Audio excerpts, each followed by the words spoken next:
আমার আজকের রেসিপি কদম পিঠা। একটা পাত্রে চালের গুঁড়ো আর পরিমাণ মতো লবণ দিয়ে মিক্স করে নেব।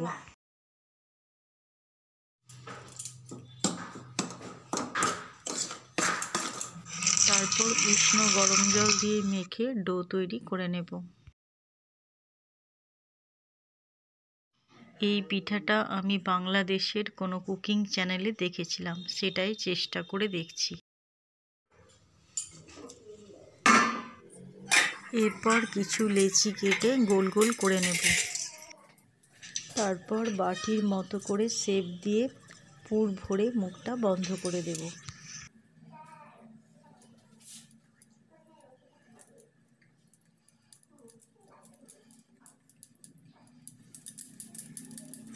এইভাবে বেশ কয়েকটা বানিয়ে নেব।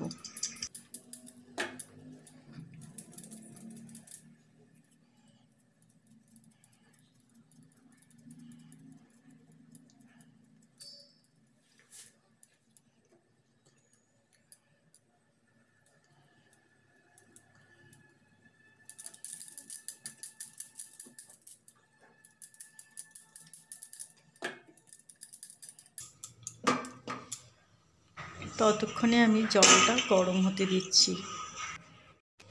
এরপর একটা ছিদ্রযুক্ত থালায় ঘি মাখিয়ে কড়াইয়ের উপর বসিয়ে দিলাম।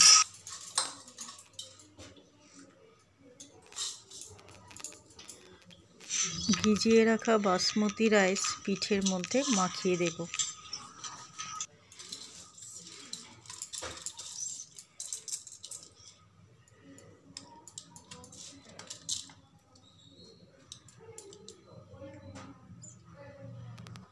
এইভাবে সবগুলো পিঠে রেডি করে ভাপে বসিয়ে দেব।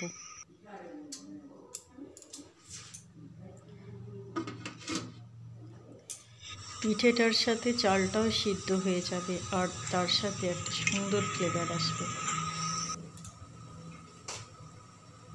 পিঠেটা সেদ্ধ হয়ে গেছে, এবার আমি নামিয়ে নেব। এরপর একটু জাফরান দুধের সাথে গুলে পিঠেগুলোর উপর সাজিয়ে দিয়েছি।